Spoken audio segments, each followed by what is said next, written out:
Bismillah, Assalamualaikum warahmatullahi wabarakatuh.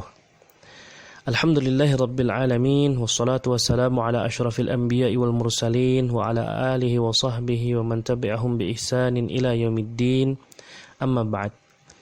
Pada audio kali ini insyaallah akan ada beberapa poin sederhana tentang al-jumlah al-mufidah atau kalimat sempurna. Semoga Allah mudahkan dalam memahaminya. Melalui berbagai penjelasan yang telah dijelaskan pada audio-audio sebelumnya, insya Allah mudah bagi kita membuat dan memahami al-jumlah al-mufidah atau kalimat sempurna. Pada kesempatan ini kita berikan beberapa contoh al-jumlah al-mufidah. Contoh pertama, isim dan isim. Jadi jumlah mufidahnya berasal dari isim dan isim. Zaidun qaimun. Zaidun isim, qaimun isim. Zaidun qaimun. Zaid berdiri. Ini jumlah mufidah. Contoh yang kedua, isim dan fi'il. Jumlah mufidahnya terdiri dari isim dan fi'il. Zaidun yaqumu. Zaidun yaqumu. Zaid sedang berdiri. Atau Zaid akan berdiri. Contoh lagi, isim dan fi'il. Zaidun qama. Zaid isim, qama fi'il. Zaidun, Zaid, qama telah berdiri. Zaid telah berdiri. Yang ketiga, isim ditambah huruf dan isim. Ya. Isim ditambah huruf dan isim menjadi jumlah mufidah. Contohnya, Zaidun fil fasli. Zaidun isim, fi huruf, al-fasli isim. Isim yang majrur karena dia didahului oleh huruf jar. Fi. Zaidun fil fasli. Zaid di dalam kelas. Yang keempat, jumlah mufidahnya fi'il dan isim. Fi'il duluan baru kemudian isim. Qama Zaidun. Telah berdiri Zaid.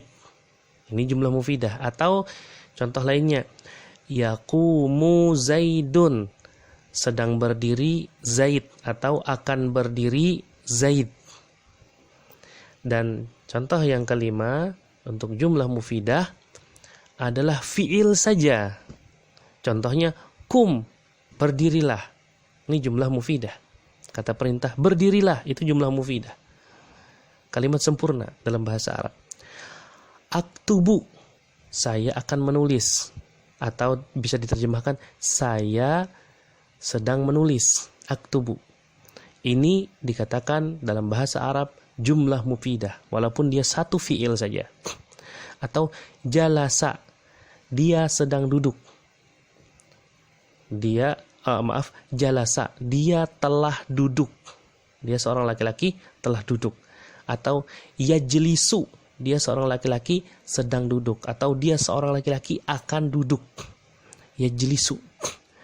Walaupun cuma satu kata, fi'il bisa disebut sebagai jumlah mufidah, kalimat sempurna. Semua contoh tersebut yang kita sebutkan tadi, ya, 5 contoh. Ada isim dan isim, ada isim dan fi'il, isim, huruf dan isim, fi'il dan isim, fi'il saja. Itu semua adalah jumlah mufidah. Adapun contoh jumlah yang tidak sempurna atau kalimat yang tidak sempurna, misalkan kita sebut Zaidun, hanya Zaid saja kita sebut. Zaid. Itu kalimat yang tidak sempurna. Atau fil fasli.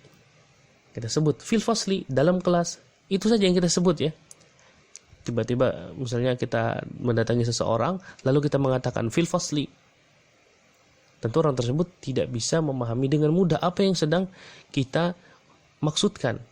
Kita tiba-tiba mengatakan kepadanya di dalam kelas. Maka di dalam kelas itu dikategorikan, ucapan kita di dalam kelas dikategorikan sebagai jumlah yang tidak sempurna atau kalimat yang tidak sempurna. Jumlah mufidah itu ada 2 macam. Nah, yang pertama jumlah fi'liyah. Jumlah fi'liyah. Kalimat sempurna yang didahului oleh fi'il. Yang kedua, jumlah ismiyah, kalimat sempurna yang didahului oleh isim. Kita contohkan jumlah fi'liyah. Qama Zaidun, yaqumu Zaidun. Ya. Jalasa Zaidun, yajlisu Zaidun.